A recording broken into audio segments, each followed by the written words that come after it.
Howdy, howdy, fellow movie watchers and people who are welcome to this special crossover edition of the ONETA Show with the Wisco Movie Watchers Podcast with our lovely co-host from the Wisco Movie Watchers Podcast, Dylan Davies. Today, you're going to be getting a preview of the WWE's Royal Rumble, but before we do that, we're going to have Dylan on here because we're going to do a special Battle Royal in the spirit of the Royal Rumble in a kind of odd version of it. It's almost AEW Casino Battle Royal style here with horror movie characters. Dylan is quite the horror aficionado, so we're going to see who wins Horror Royal Rumble today. It's going to be an interesting thing to say the least. Because I knew I had to get him invested in this somehow. Because would you say you're a wrestling fan, Dylan? No, not at all. So that's why I was like, all right, let's do some horror. Let's get some fun with it. Have some fun with some more ridiculous characters here. So, like I said, we're going to be doing groups of 5, and we're going to get down to kind of a final 6 who wins kind of thing. And see how it all goes from there. So, Group A, Dylan. You have the following. Leatherface from the Texas Chainsaw Massacre. Pennywise from It. Babadook. Jack Torrance. Shining. And Chucky from Child's Play. How are we seeing this going down? Because admittedly, the Babadook's a wild card. I haven't seen the Babadook. I don't know that one as well. So, if shapeshifting is allowed, obvious choice is Pennywise because he could pretty much shapeshift into anything he wants. Yes. Really.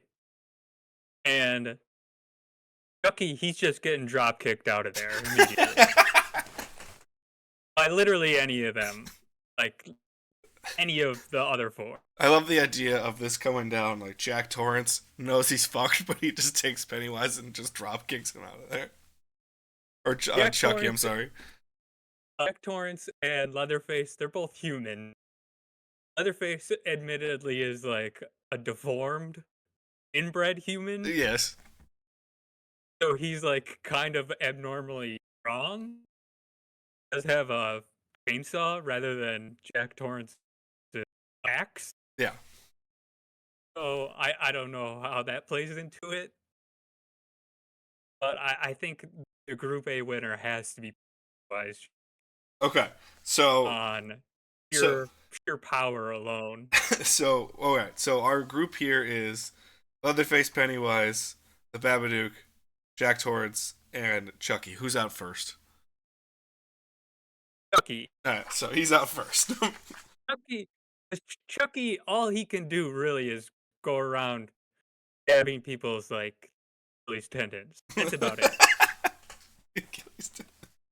Okay, who's out after that? That's all he can reach. Who's after that? Babadook, Jack Torrance, or Leatherface?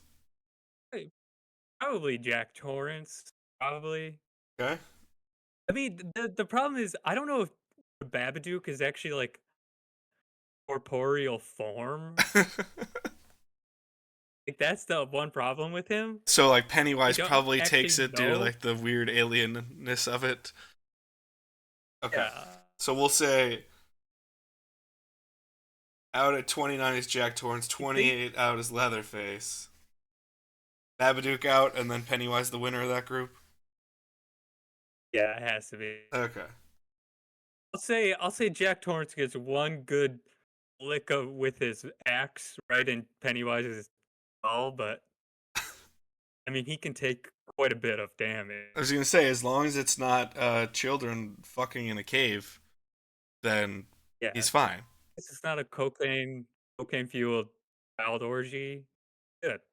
I wrote down some. I don't know. I wrote down some. Get taken out. I wrote down some strengths and weaknesses, and for strengths for Pennywise was like shapeshifting, mental torture.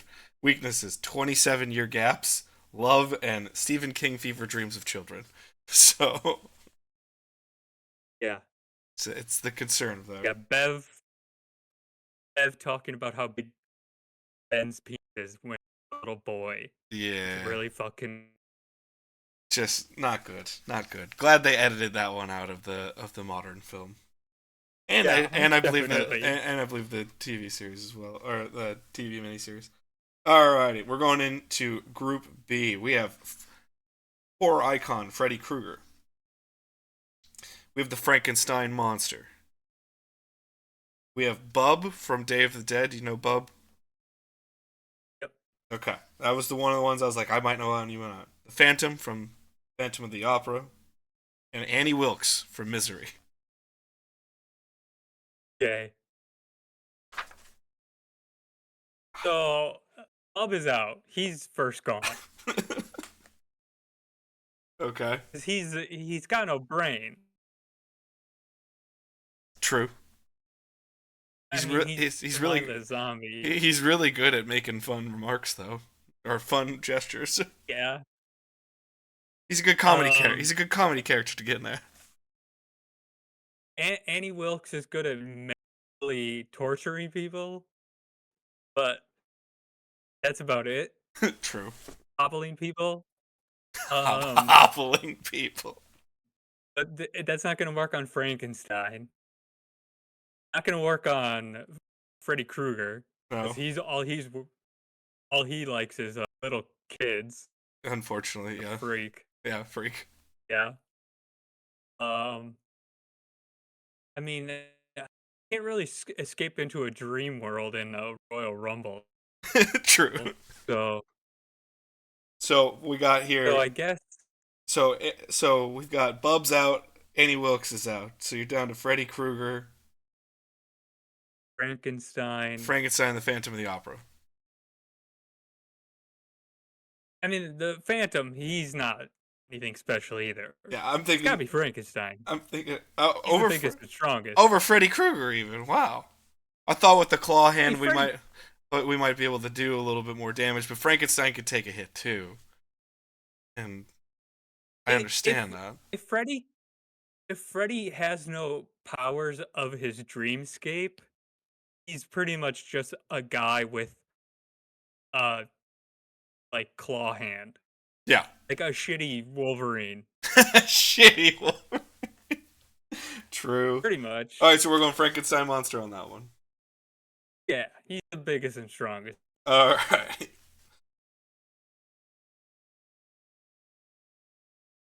20. Freddy Krueger, big elimination early. Interesting. All right, Group C. Michael Myers, Jason Voorhees, Jigsaw. What else do we have in this group? Ghostface, and Bruce the Shark from Jaws. Okay. So Whose weakness is bigger okay. boats. So first out is definitely Ghostface. Because no matter which Ghostface you're picking, it's always just like pretty scrawny. A scrawny little Like, fuck. Yeah. yeah, no matter which Scream movie you're picking, it's always like losers. It's always like incels or someone like that. Sure. And then, can someone win the Royal Rumble when they're dead? I mean, theoretically, Like, yeah, if they could still move. I mean, theoretically, The Undertaker was dead and he's won the Royal Rumble. but I'm saying like, because you can't get a great white shark out of a ring. I mean, you still got Frankenstein in there. You got Michael Myers. You got Jason Voorhees. They got some strength. You got Pennywise in there. Yeah, He could shapeshift to great get white, that fucker out. great white shark is like 2 tons. Like, It's fine. It's fine. and Bruce, I'm pretty sure Bruce the shark, I'm pretty sure they say is a 25-foot great white shark. Like, that's a big ass shark. That's probably as big as that fucking ring. That's over the size of the ring. It's a 20 by 20 ring. So he's kind of U-shaped in the just laying in the middle of the ring. So he probably fits just diagonal. That's about it. Yeah. Yeah. I like more of the visual that he just looks like a banana in the middle of the ring with like the tail up over one side of the ropes. He can probably just like flip his fail and knock everyone out. I love the idea of him posting up like that, and his mouth is just near the front of the ring, so anyone trying to get in to the Rumble just has to get past him trying to eat them, because he's just going at the beginning. But, yes, so, got Michael Myers, Jason Voorhees, and Bruce the Shark still. And we haven't really addressed Jigsaw. I'm just making Do you think Jigsaw could... Making sure he's 25 feet, because I'm fairly certain that... Isn't that what Robert Quinn says? That he's like 25 feet and go in the water? Something like that? No, because I'm pretty sure Dreyfus says it's got to be 20 feet. And then, yeah, Shaw says 25 feet. Yeah. Yeah, a whopping 25 feet. Okay, so he weighs almost 5 tons in real life. Okay. I was way off. Could we have these horror villains cut him up into pieces to get him out? Okay, so you got... Well, Michael Myers, all he uses is a butcher knife. Could take some time. And then Jason Voorhees, his main tool is a machete. Yes. But he does use other tools as well. You got Jigsaw. Jigsaw's still in this. Jigsaw, but he needs elaborate stuff. He needs elaborate plans. Well, it could be like... And I know also, he's an old man with cancer. He's gonna die. Like, he has a brain tumor or some shit in the third one. Like, he's gonna die immediately. Doesn't he eventually just become like a head, essentially, at one point in the franchise? Oh, so in the third one he dies because he has a brain tumor and he kidnaps this woman. It's a long story. I mean, I've seen them all. They're all shit, except the first one's good. I'll say the first one is a legitimately good movie, but the rest are all shit. I just remember Saw disappearing for a couple years, and then they made another Saw movie. And I was like, wait, y'all are still making Saw? Okay. I mean, they just made Saw X. Yeah, you never know here. All right, so yeah, okay, so Jigsaw's out. We're not getting... Saw's the first one dead out of that group. What's up? Saw's the first one dead out of that. Jigsaw. Jigsaw's the first out of that group? Yeah, he's just not Ghostface? I think Ghostface. I just thought Ghostface. Jigsaw might be a little bit more measured, a little bit smarter, be able to survive just a hair because of that. I think Ghostface could even take Jigsaw. Okay. Jigsaw's out, and Ghostface is out. Yeah. And then, in terms of Michael Myers versus Jason, it's probably Jason Voorhees would take that one. Depending on... Because Jason is, like... more of a... supernatural threat, sort of? Yeah, definitely more of a supernatural creature than Michael Myers, who is more of, like, just a man. Yeah, a giant psychopath, essentially. Who just doesn't seem to die. You know, he gets shot 6 times in the first one. To be fair, I do have his weaknesses as Jamie Lee Curtis and correct state license plates. So, those are the weaknesses to Michael Myers. Yes. And he does survives quite a bit. I mean, he survives a complete... He gets shot in the eyes in the second one. He gets blown up in the second one. I just love you going through this Rolodex. Trying to think the fourth one, how's that one at? Oh, the fourth one, he gets shot up by a bunch of townies, and then he falls through like a well, and then he gets like, and he goes down a stream, but then he gets brought back to life by like some old dude. And then the fifth one, he gets captured, but he gets broken out of jail by the man in black who's wearing like a duster and cowboy boots. Nice. The sixth one, it's Next one. Oh, in the producer's cut, he becomes inoperable because Paul Rudd put some rocks with runes in them in a hallway, and he can't move because of them. What? Yeah. Oh, yeah. It's great. Uh, What the fuck movies are you talking about, dude? yeah, this is a real Halloween franchise. Finally, in the newer trilogy, he does finally die because they put him in a wood chipper. So Nice, Tucker and Dale versus Evil style. I appreciate yeah, that. that's his final end. Jamie Lee Curtis I finally think wins. yeah, I think Jason Voorhees takes it. And then Bruce is out. Bruce got lifted out of the ring. I mean, can he survive? Can he win when he's dead? 'Cause he'll survive probably long enough for one round. So that's what I'm But saying. It's like, can in the ring simultaneously, because theoretically this would all be going on. You'd have eventually he will be a dead fish. you got to think like Michael Myers, Jason Voorhees. They do have some intelligence to the way they attack. Freddy Krueger would still kind of be in this theoretically at the same time. Like Frankenstein would still be in there. Got some freak strength. Pennywise is still in there. So you got enough strength to maybe get him out. Do you get Bruce out before Jason out? And Jason is a creature of the water. He drowned when he was a kid. True. And then he came back. So maybe he knows enough about the water to just wait until the shark dies Sure. and cut him up after. We'll go with that. All right. So Michael Myers gets eliminated before Bruce, but then Bruce gets eliminated by Jason By Voorhees. Jason. Okay. And he'll just slowly cut him up with the machete into little bits. Hey, this is making Jason Voorhees a big favorite here. This would be classic.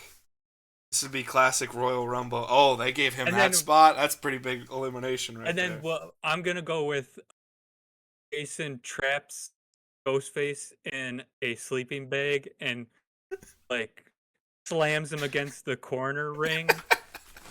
Because that's what he does in one of I think part 7, part 8. Part 7 or 8, come on. He like slams this girl against a tree in a sleeping bag. It's great. Great kill. Great kill. Okay, I mean it would be an entertaining Royal Rumble to say the least already. Alright, we are halfway through our initial rounds here. We now got a Group D. We have Ash Williams from The Evil Dead.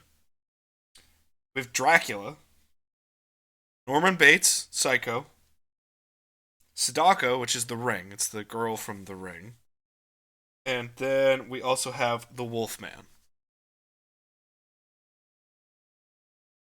And for sake of argument, we'll say it's the full moon. Just so it's not just a guy.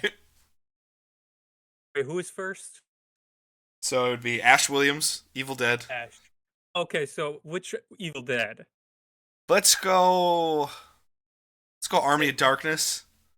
Okay, so he has He's got the chainsaw. arm. Yeah. Okay. Okay, Norman Bates, as much as I love him, he's dead right immediately. He's just a dude with a knife. I mean, to be fair, I have his strengths as showers and the Bates Motel and his weaknesses as matriarchal attachment issues, so that makes sense to me. Yeah. And cross-dressing is another. Oh, my apologies. My apologies there. Trying to do the tail of the tape with these strengths. I guess it would be cross-dressing, cosplaying. Yeah, cosplay. Yeah, psychological cosplaying, I guess, is the way that would be. So he'd be dead immediately, because any of the other ones could take him. I guess the question would be, do the ring girl, do her powers apply when she looks at the other people? What happens when she looks at the other people again? Remind me. They like, as soon as she looks at them in the eye, they like freak out and die, and they have like that like horror face. Oh. I mean, that's a good spot, but I feel like there's so many people in the ring at the same time. Maybe she could do that to like 1 or 2 people, but she can't get like everybody. But it's also 7 days after you see the tape. So She's been airing promo videos on TV the entire time, just being like, someone's yeah. got to watch this. Someone's got to watch this for me to win. So it was after Norman Bates and it was Dracula, Wolfman, the Ash. last one. It was Ash. Yeah. Okay, so we'll say Ash cuts off the ring girl's head before she can look at anyone. I respect that. I respect that a lot. Uh, You know Ash is my boy. You know I love Evil Dead. I don't think Ash could take on Dracula though. It seems too overpowered. Well, we have Dracula and the Wolfman. And there's already kind of a Yeah. natural rivalry because of Universal there. Do they get distracted enough that Ash can take out one of them? I think he could take out Wolfman, sure. Because Wolfman, are we talking Benicio del Toro's Wolfman? Just in general, it could be Lon Chaney Jr., whatever. I don't really care, you know? Because Benicio del Toro's Wolfman was definitely more effective than Yes. the original. Than the original one. The original one's pretty Just walking around in a flannel and going, yeah, and it's like he's walking around on his tiptoes because he can barely walk in the little like prosthetic shoes that they gave him. yeah. Like, because when I'm thinking, if we're going to say Ash takes out the Wolfman, right? I'm seeing Ash outsmart something comedically. Like, he gets on the outside of the ring, and Wolfman's kind of like coming at him over the top, but can't get him because he's like rested up against the top rope while he's on the outside. And while Ash is on the outside, that's when he like chops him in the face or something or hits him with the double barrel and hits him with the chainsaw hand. Yeah. Yeah, that's true. Maybe you could have some silver bullets in the Yeah. double barrel. Yeah. All right, so I think Ash I Wolfman's think out Ash good. Good in yeah, I think elimination. Ash could take Wolfman, but I don't think he could take Dracula. Yeah, admittedly, Deadites are a lot dumber than Dracula. Dracula's a lot smarter. Dracula's got that Yeah. shapeshifting, as we said, to a degree. You know, his strengths, shapeshifting, immortality, capes. I mean, he can shapeshift into a fog, a bat, fly. Yeah. Because I also have his weaknesses, Van Helsing and predatory business practices. Buying all the real estate up in a certain area. Yeah. Mesmerize you with his eyes. Yeah. He could turn into a wolf. Like That's true. he's got some powers to him, so you're seeing the supernatural coming. Like, this is tailor made for an Undertaker win here right now. So we say an Ash gets eliminated by Dracula after a spectacular elimination of the Wolfman. All right, here. I mean, technically speaking, Dracula could just turn into fog until all the others killed him. True. So, like, yeah. So all right, Dracula is the winner out of Group C. All right, we're into Group E here. This is quite ridiculous. I want to say that right away. Wanted some baby faces in though. Father Merrin from The Exorcist has made it into this. okay. All right, so we have Father Merrin, Count Orlok, Nosferatu, Zazu from The Exorcist is in this group. Gotta have a rivalry group. Pazuzu. Candyman is in this group. And Gillman from Creature of the Black Lagoon is in this group. So again, can the Gillman survive out of water? I don't know. I think temporarily. Okay.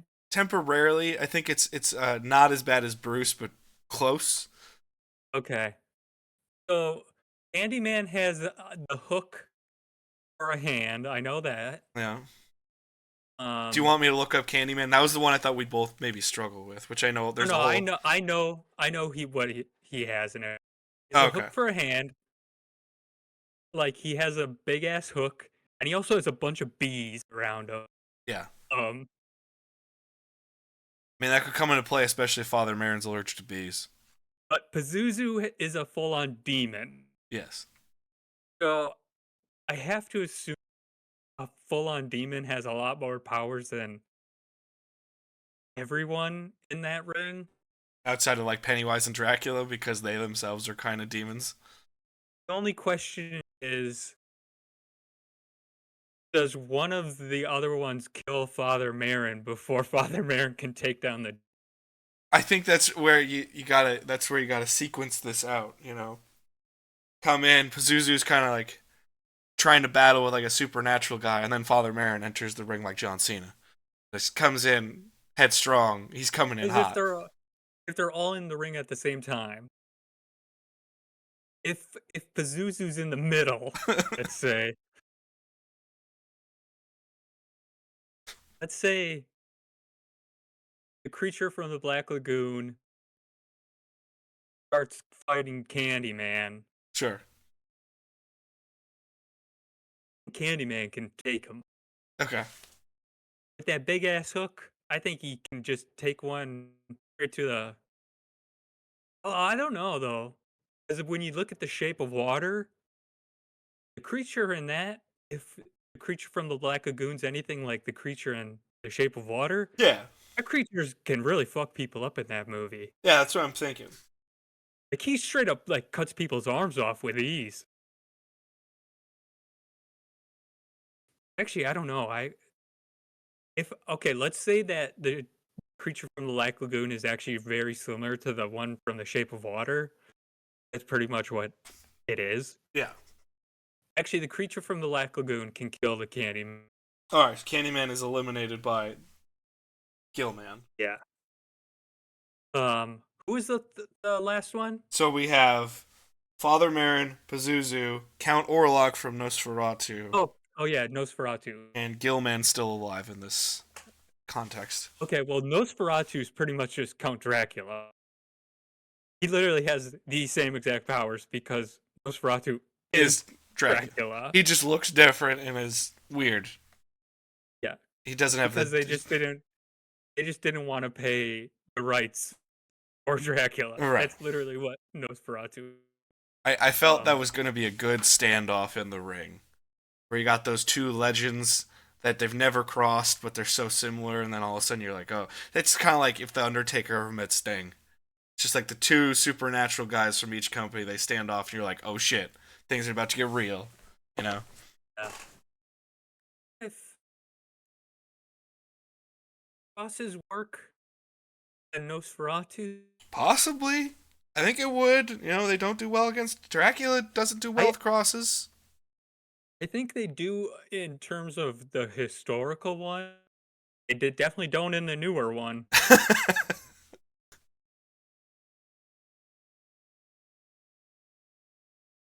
I think Pazuzu has to take it. Okay, so here's what I'm thinking in this group, right? So you have Father Marin, Pazuzu, Count Orlok, and Gilman still alive in the running. I'm thinking Father Marin's got Pazuzu on the ropes, really weakening him with an exorcism, right? Orlok comes over to help Pazuzu, and Father Marin gets the cross in his face. Yeah, I take that back. Maybe Pazuzu possesses one of the other ones, and then you just need to get them out of the ring, knocking both of them Ooh, out. I like that. So which one does Pazuzu try to take possession of? I love the idea of Father Marin's got Pazuzu on the ropes, right? With the cross, and he's doing the whole exorcism. Orlok comes over, and Pazuzu possesses Orlok. Father Marin's on the ropes. He's weakening him with the cross, but it's clear Father Marin's about to go. And then Gilman just clotheslines all three of them over the top rope for the Gilman win. So I guess the question is, would Pazuzu, Gilman, or Orlok as the more valuable one to take possession of? I think Orlok would be seen as the more valuable one because Gilman's got an obvious weakness over time. Yeah, that's true. So Gilman takes it. Gilman takes it. All right. See, this is what the Royal Rumble's all about. We're booking, baby. We're booking. Love this. Even though he's gonna die immediately because there's no water around. I was gonna say it's gonna be a tough run for him afterwards, but nonetheless, we can have some fun in here as well. So that would mean Count Orlok, Pazuzu, and Father Marin all eliminated in one big double clothesline of technically 2, but technically 3 people as well. And the Gill Man takes it. And he can take out a young Clint Eastwood while he's at it, because that was one of the first appearances of Clint Eastwood, was in Black Lagoon. He's like a rando extra or something in that. He's like seen in like one shot, I think. He's in it. You remember that one? The movie's kind of amazing. Like, the fact that they can film underwater and it's like all shot on film, pretty crazy. Oh yeah, no, it's impressive. It's one of those movies that will never get the credit it ever deserves, because it's just like, oh, one of those Universal monster movies. It's like, yeah, but it does some really cool stuff. And then we are down to our final group F here. We have Pinhead from Hellraiser. We have Blade from Blade. We have a Xenomorph from Alien. And we have the Creeper from Jeepers Creepers. I'm sorry. And we have Van Helsing as well. Hugh Jackman's Van Helsing? Which Van Helsing you want to go with? I was going to let you pick which one, because I think the best fighter would be the Hugh Jackman one, but in terms of horror representation for the better film, it's not that one. Yeah, so you either got Hugh Jackman, you got Anthony Hopkins, you got... Oh, who plays the OG Van Helsing? God. You could do the new one with Willem Dafoe is pretty much Van Helsing, and the new Nosferatu. Let's just go with Hugh Jackman. He's the most fun one. He's the most fun. So we got Hugh Jackman's Van Helsing. We have Blade. You know, Wesley Snipes' Marvel Blade. We also have Pinhead. We have the Creeper from Jeepers Creepers, and we have the Xenomorph. So we got some heavy hitters. Pinhead is the one character I know the least about, because I've only seen one of his movies. I was going to say Hellraiser, I've only seen the original Hellraiser. And we're going to go with that's the definitive one, because that's the one Clive Barker actually cares about. Because he created that character, and then he wouldn't work with them again because they wanted to make it a franchise, and he's like, that's not what the point is. See, I think the only thing I know about Pinhead is that Butterball is the most nefarious member of his court.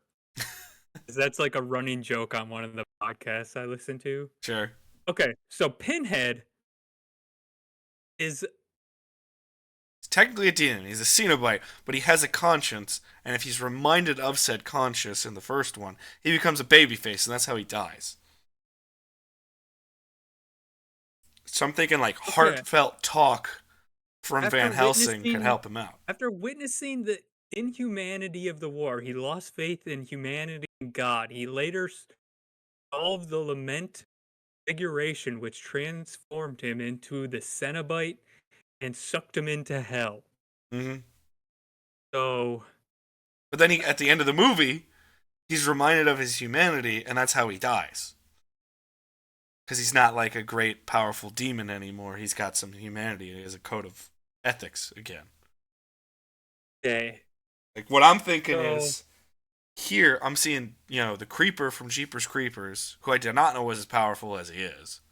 Oh, he's pretty powerful. He can fly. Yeah, and we got the Xenomorph in there, just big fucking badass, against two fighters. What if you had Blade... What if you got Blade and Van Helsing trying to, talk to the better angels, if you will, to Pinhead to try to get him to help against those two? And that's what leads to Pinhead's death. No matter what, the Xenomorph is taking people out. Oh, yeah. Because if you cut off his head or anything, his acid blood. Yeah. So he's going to be taking someone out. Sure. The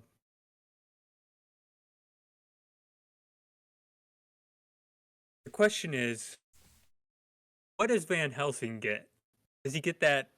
He gets the crossbow. He gets the motorized crossbow. He's got all the crosses. He's got the holy water. He's got the silver stakes. He's got all that shit. He's got his revolver. I'm going to say Van Helsing. Yeah, I can't remember who was the last one. It was Van Helsing, Pinhead, the Xenomorph, Blade, Jeeper, and the Creeper. Okay. Tough one. Yeah, so I thought this was a pretty good group here. Yeah, they're all like.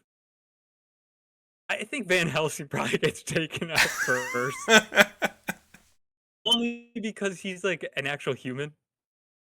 So here's what I was thinking. You got Van Helsing. We're talking Van Helsing pre-werewolf, right? Pre-werewolf, yes, pre-werewolf. Okay. So I was thinking he's just fucking pummeling Xenomorph full of crossbow bolts, right? And They could take a few of those. they could take a few of them, but it's weakening them. And he's also actively talking to Pinhead. And oh yeah, that's true. He's a Catholic. and he's getting humanity back, right? Pinhead distracts Xenomorph. Xenomorph just fucking stabs him with the fucking tail and everything. Is just like, you're done. Pinhead's donezo. While that happens, silver stake right through the fucking head to the Xenomorph. Van Helsing takes out the Xenomorph. But the acid bud comes over and takes out Van Helsing on the ropes. Yeah, I think the only shot. Or Blade like comes through with like one fucking strike with the sword and takes out both Van Helsing and the Xenomorph because he takes out the Xenomorph and Van Helsing takes the blood. What I was picturing is like Blade chops off the alien's like tail. Yeah. But like the acid blood starts spraying everywhere like a fire hose. So it just like lands on like the Jeepers Creepers as he's flying around and shit. Ooh, I like that. So the only thing is, can Blade chop off the alien's head before it lands everyone else? I think he could. Blade's so fucking fast and so good.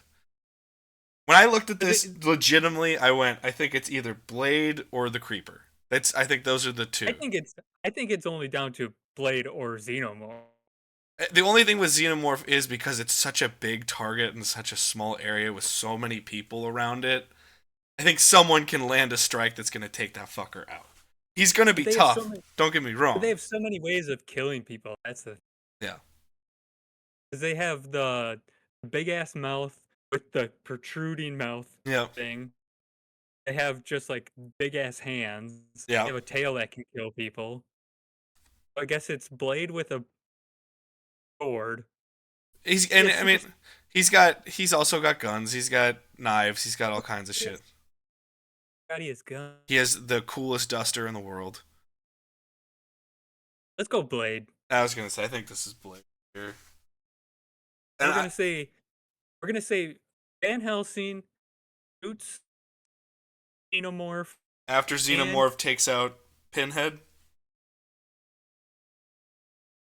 Well, no, Van Helsing is talking to Pinhead, trying to get some Catholic goodness into him. And then while he's distracted, that's when Orf stabs him in the head with the tail. Yeah. And then as the tail's in the guy's head, that's when Blade chops off the tail and starts helicoptering the acid. And then as Jeep Creepers is flying around just trying to like avoid everyone, acid flies and hits him. Edzo. And then it's down to Van Helsing, Alien, and Blade. Okay. But then Van Helsing ain't surviving those other two. So then it's Alien, Blade. I think Blade comes with the fucking stroke to the head, and he's not. I think it's one of those collateral damage ones where the babyface takes out another babyface, where he fucking takes the Xenomorph's head off, but just acid blood pours all over Van Helsing because Van Helsing's going one-on-one with it. And that's what takes out Xenomorph and Van Helsing, and Blade's just sitting there like a badass with a sword. Also, I think Van Helsing would rather see Blade survive than Xenomorph. Yeah, that's what I'm thinking. Even though Blade is a Van. Yes. Yeah, I don't know. A tough one. I think this is... It'd be a tough moral choice for Van Helsing. I think... Yeah, I'm thinking... So we're saying the Creeper's out. We're Great. saying Blade wins it. Yeah, we're saying Blade wins it, but the order is Blade takes it, but Pinhead dead first. Pinhead's out. Okay. Then Reaper. Helsing. Then Xenomorph. Blade takes it in the end. All right, we're down to our final 6. This group of 6, after there's been a dead shark just fucking mutilated in this thing, after the Xenomorph has got acid blood all over the fucking place, you got chainsaws laying around, you've got demons laying around, you've got all sorts of weapons involved in this one. Your final 6 comes down to Jason Voorhees, Frankenstein Monster, Dracula, Pennywise, Gillman, and Blade.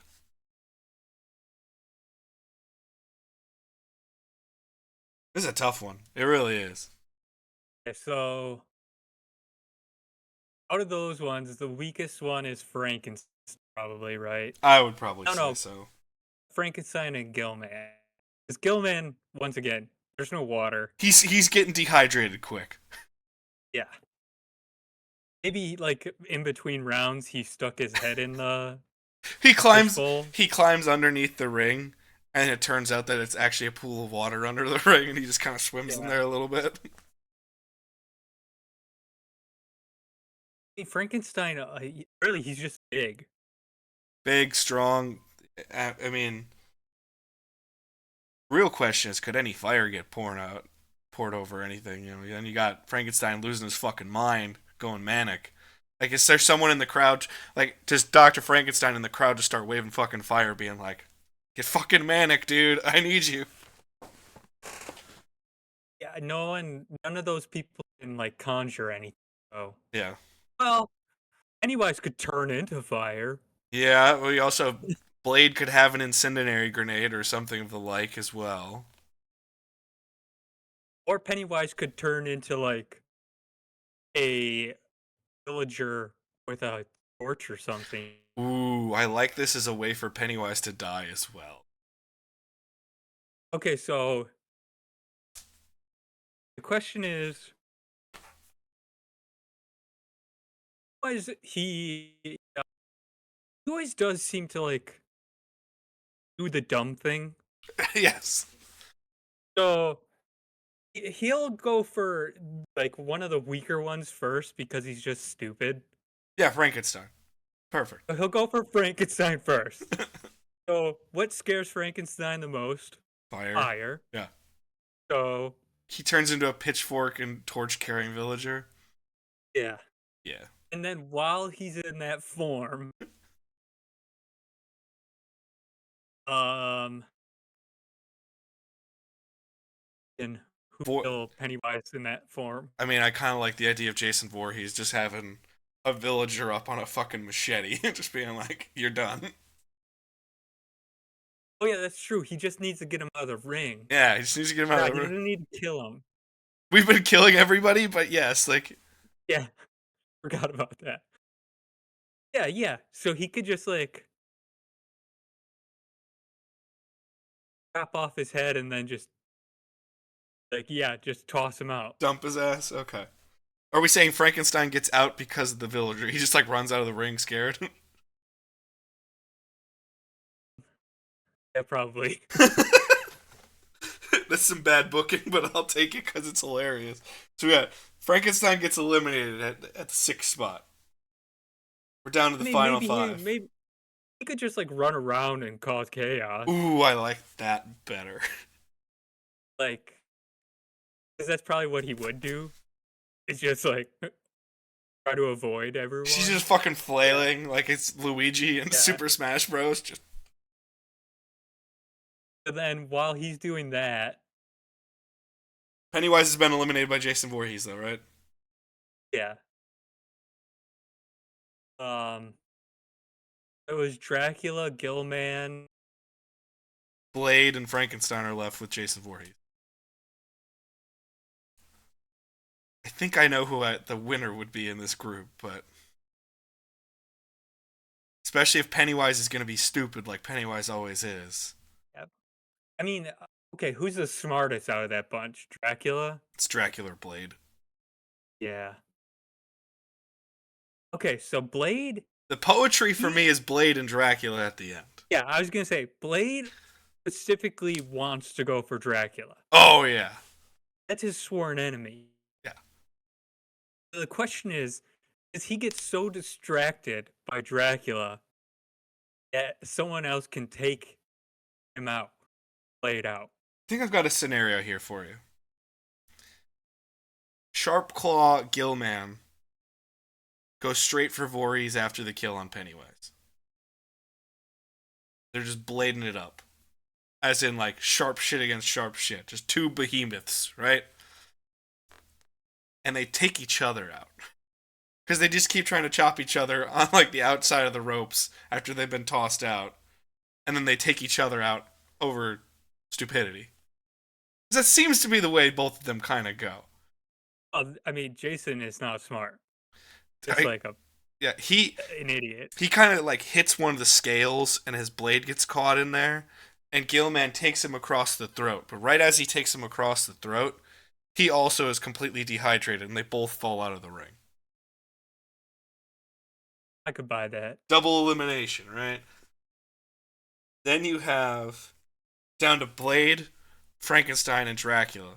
And per your scenario, I see two outcomes. One, Blade is distracted taking out Dracula. And Frankenstein is just wailing so much, freaking out, he takes them both out of the ring as they're fighting each other. Frankenstein wins this fucker. I don't think that's the case. Or I think it's that Blade is so set on Dracula that he doesn't notice Frankenstein, like, just like coming at him.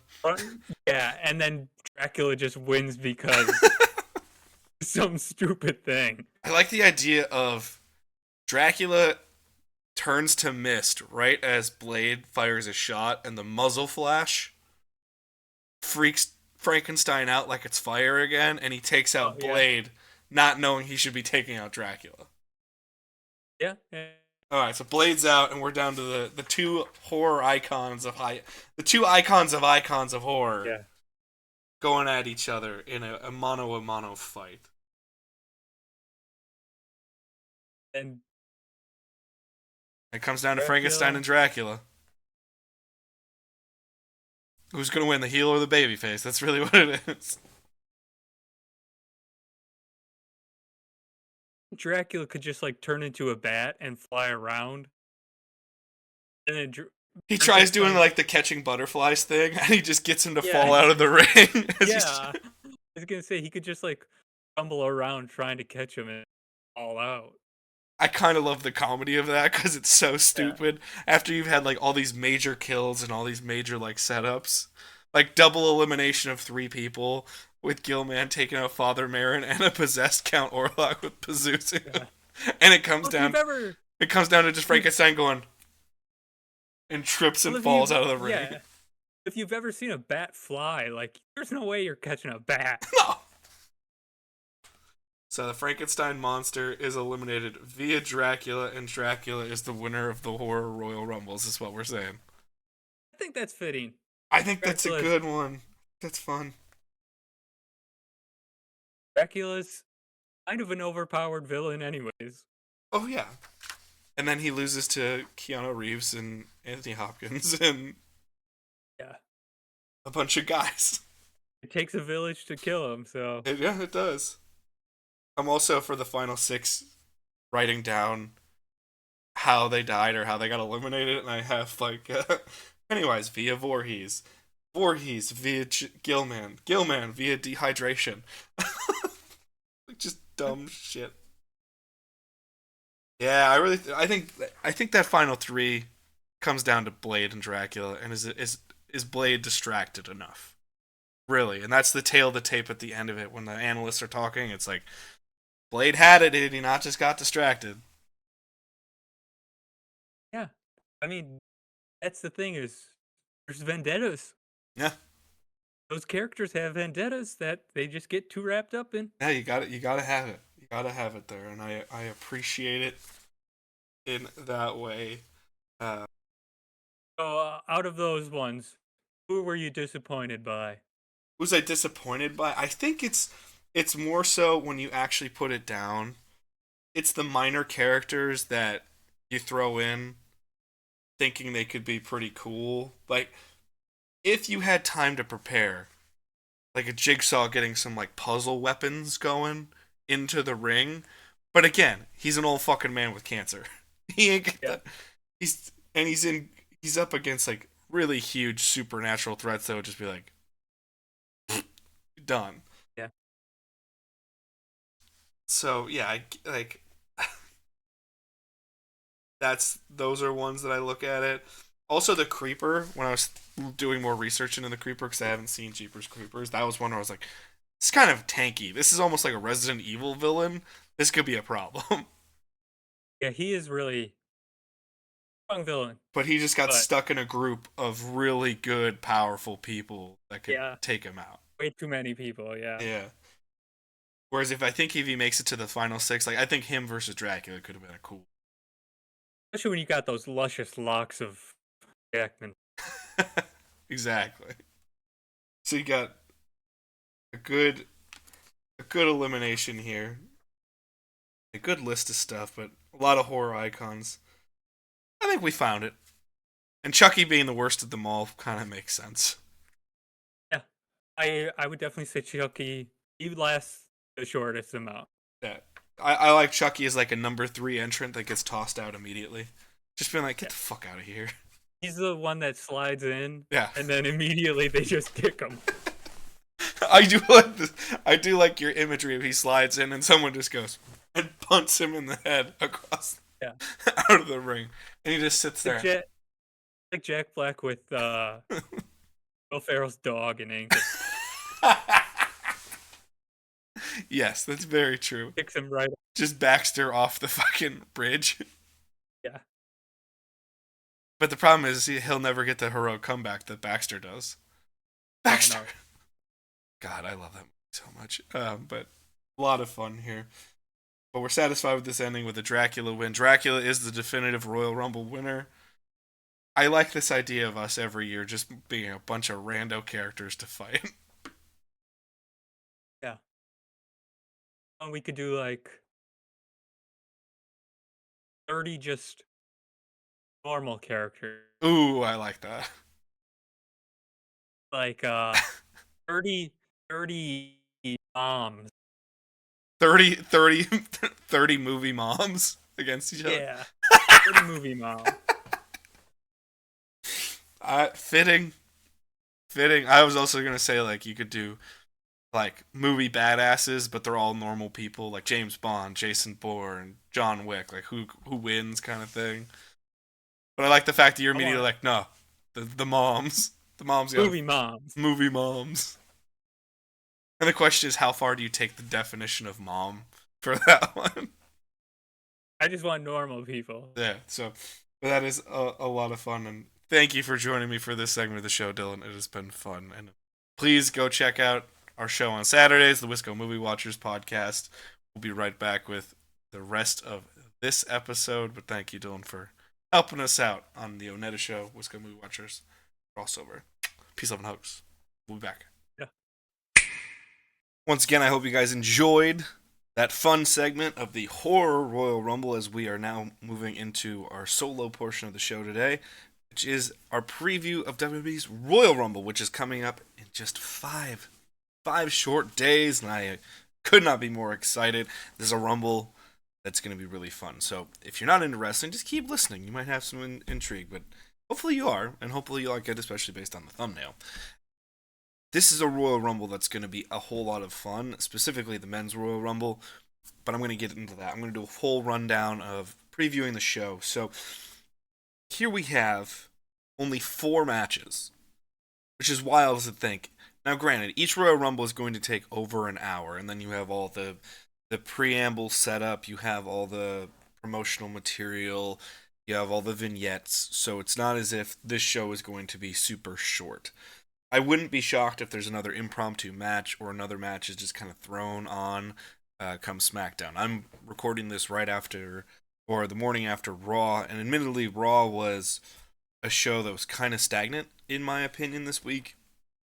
And there's some intrigue in some places, but it was abundantly clear that we need to get to Saturday. Saturday is where the shit's gonna get real, if the shit's gonna get good, to say. But 4 matches only. I'm gonna start right off the top with the championship ladder match. Cody Rhodes defending the true undisputed championship against the greatest title belt of all time, even though it has no legitimacy right now, with Kevin Owens in the unification ladder match.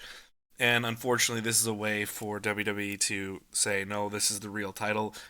Cody should just keep the Wing Eagle, in my opinion, because the Wing Eagle is greatest title belt that's ever existed, in my opinion. It looks so damn good, and the lineage is incredible. But nonetheless, what I love is the personal story, and then after we saw on Monday, one of the intriguing things for me was seeing how Cody almost looks broken. Cody looks exhausted. And it helps that they set it up that he got kicked beforehand, so he has a way to sell it, and there's a way to do things. That's awesome. But, having said that more than anything, this is a highly personal matchup. I can't imagine this is going to go down without some Randy Orton interference. And then the questions can be, can Cody do it on his own? Really build that storyline up a little bit more. I think this is going to be a heck of a fun match. I think this is going to turn a little bit into a spot monkey match, if I'm honest. Although I really enjoy Kevin Owens' work right now. Anytime a ladder gets involved, you know you're going to see some crazy shit. And once, it's fun. Twice, okay. 3, 4, 5 times, you're like, got it. I like that more believability is coming into the WWE. There's subtle things. Look at the match. Look at the couple matches Drew McIntyre's had since the Netflix debut. There's always these little things that are putting in to make the match a little real. Rey Mysterio's matches with The New Day have been doing the same thing. There's something just a little bit off sometimes that make it feel more tangible, like a sporting contest, which I really appreciate. And also the women's tag from 2 weeks ago was great on Raw. So because they just beat the hell out of each other, and now unfortunately it's sidelined Dakota Kai, but it looked damn good while doing it. So I like that about it. So when we're going to go from that to an Owens ladder match where he's going to crash through 78 billion ladders and chairs and tables and all kinds of stuff, it's a little difficult for me. However, I still think it's going to be a hell of a match, and I think Cody is going to come out on top. If they went away from Cody, even temporarily, I think that's a mistake. You hold that title till WrestleMania, if not more. And now we're going to talk about the tease from Monday at the end of the CM Punk Cody Rhodes segment in just a hair.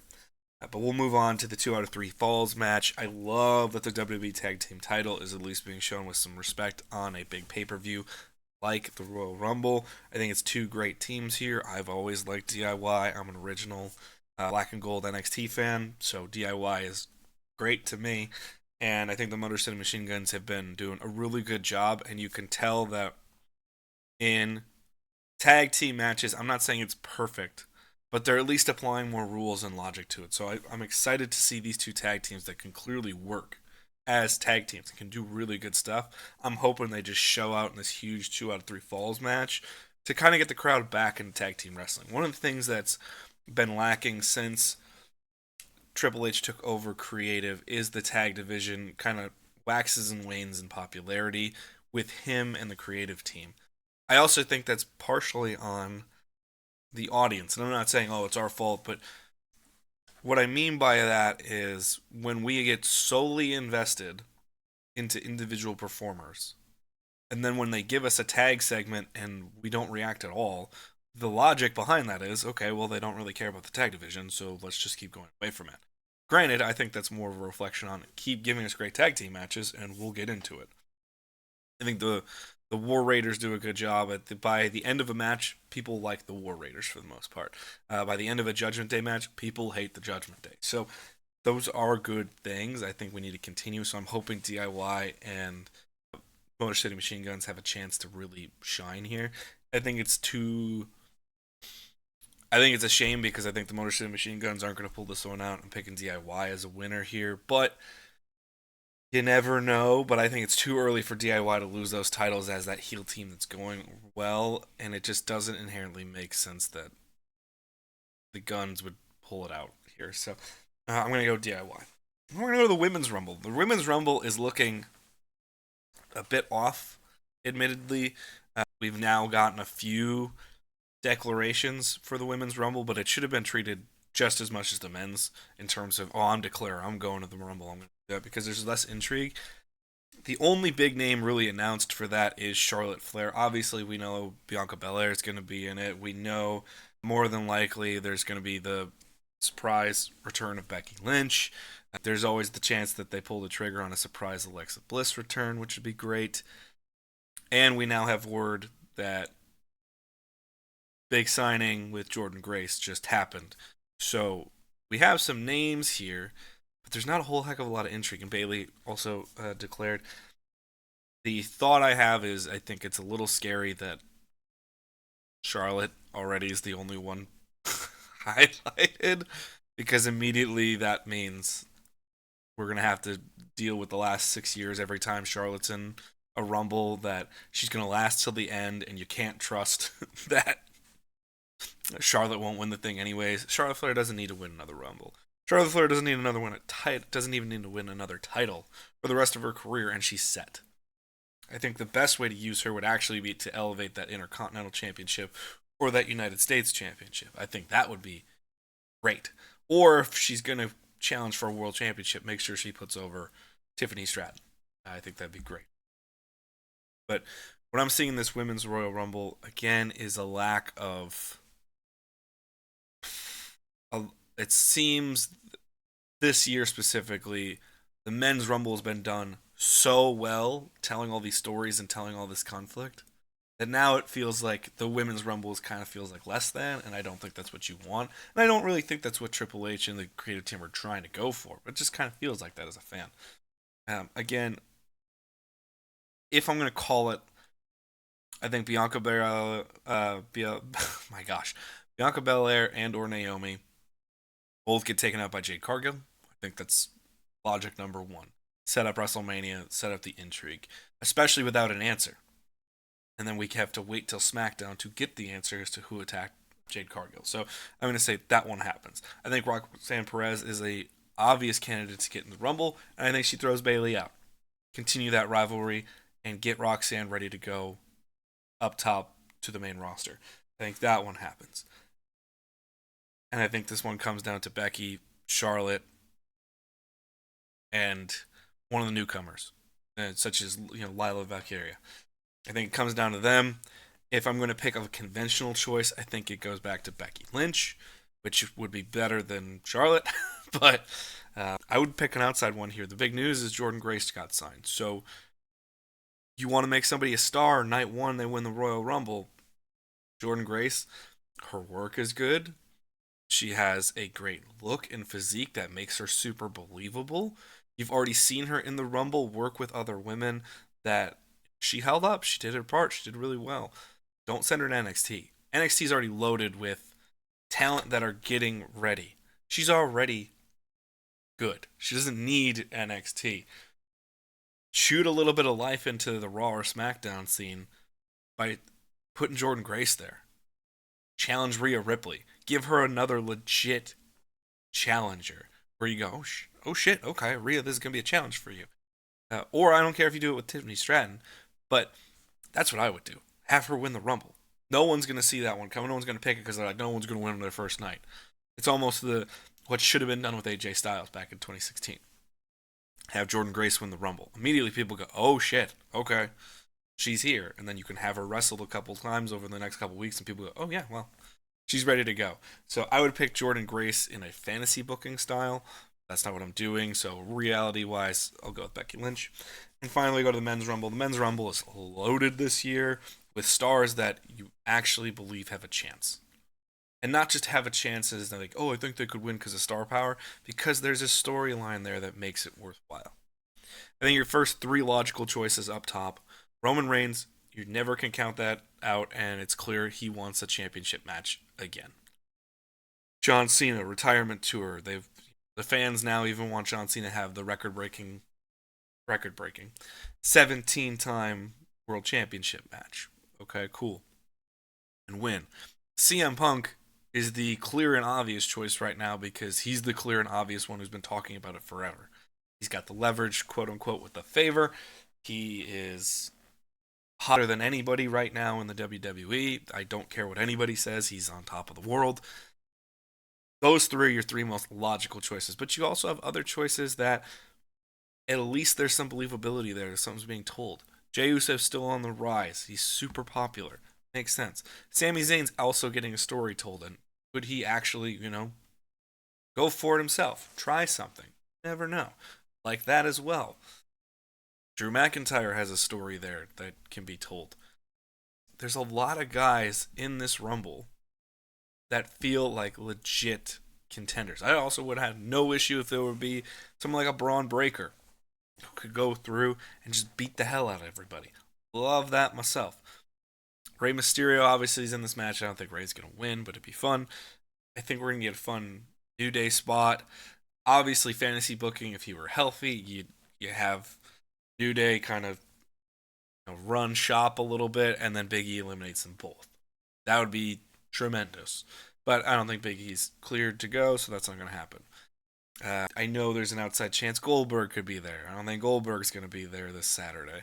I think we're going to get our Pat McAfee cameo. I'm fine with that because especially in his hometown, Pat, it's always fun. So I'm going to pick Punk. That's the most logical option. And especially if they want to do the Cody Punk storyline finally, that's a great way to solidify where everybody is. Because in that scenario, I think no matter what, Punk comes out the heel at the end of the day.